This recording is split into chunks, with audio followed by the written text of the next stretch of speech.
On a tous déjà vécu ça, non? Ce moment un peu magique où on ouvre un livre et d'un seul coup, pouf, le monde autour disparaît. C'est une sensation d'évasion quasi instantanée. Alors dans les minutes qui viennent, on va décortiquer la science qui se cache là derrière et surtout voir comment transformer ça en une habitude vraiment puissante.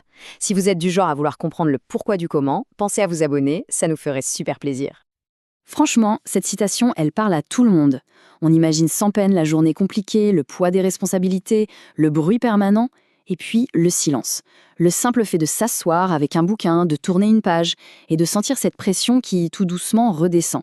C'est un refuge, une petite bulle de tranquillité qu'on se crée. Mais est-ce que c'est juste une distraction au fond ?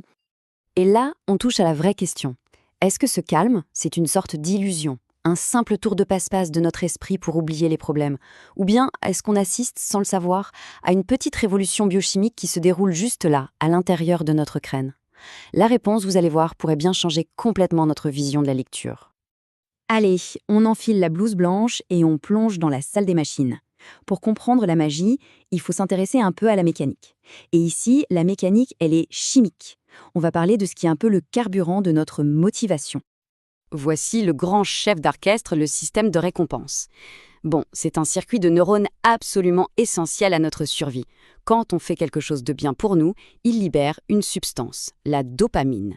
Mais attention, petit mythe à déboulonner, la dopamine, ce n'est pas juste l'hormone du plaisir, c'est surtout l'hormone de la motivation. Elle ne nous dit pas « j'aime ça », elle nous crie « fais-le encore, c'est important ». C'est elle qui nous pousse à répéter les actions qui nous font du bien. Et c'est là que ça devient fascinant. Notre cerveau, lui, il ne fait pas vraiment la différence entre une récompense physique, comme manger un bon plat, et une récompense intellectuelle. Suivre une intrigue passionnante, enfin comprendre un concept qui nous échappait, découvrir un tout nouvel univers. Pour notre cerveau, c'est une mission réussie. Du coup, qu'est-ce qu'il fait ? Il libère de la dopamine et ça crée cette sensation de satisfaction profonde. Ce n'est pas juste dans la tête, non, c'est une vraie réaction chimique, un encouragement de notre propre biologie. Et l'effet est... Eh bien, il est spectaculaire.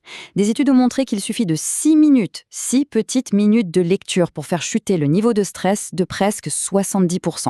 Pour mettre ça en perspective, c'est souvent bien plus efficace que d'écouter de la musique ou même d'aller faire une petite balade.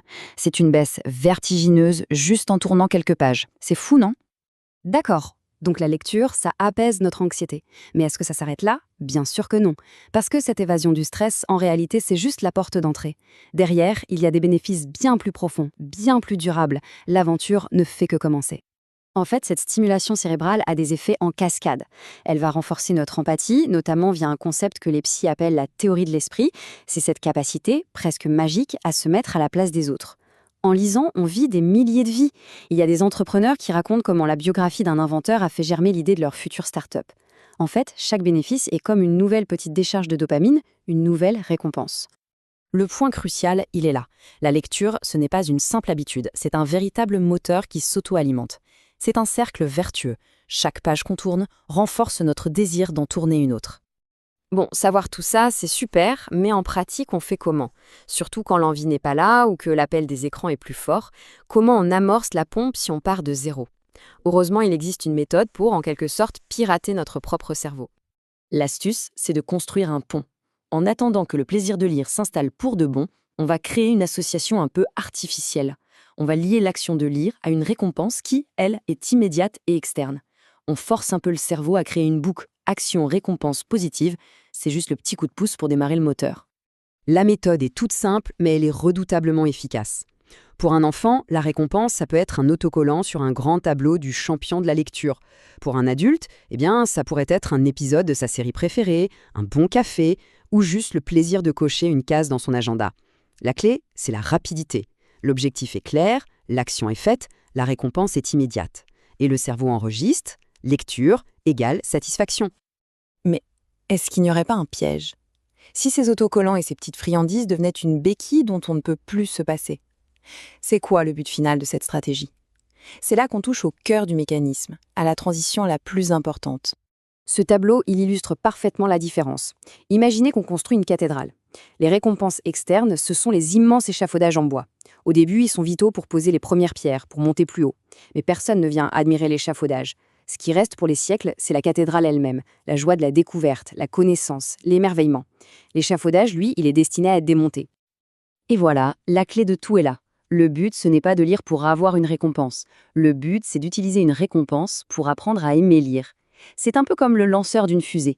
Une fois qu'elle est en orbite, la fusée, elle n'a plus besoin de son lanceur. Elle suit sa propre trajectoire, alimentée par la passion de la découverte. La question finale, c'est donc une invitation. Pour soi-même, ou pour quelqu'un qu'on aime, quel sera le tout premier livre de cette nouvelle aventure? La première marche vers une vie de découverte. Merci d'avoir exploré cette science avec nous. Pour continuer à démonter les mécanismes de notre monde, une analyse à la fois, n'hésitez pas, abonnez-vous. À très bientôt.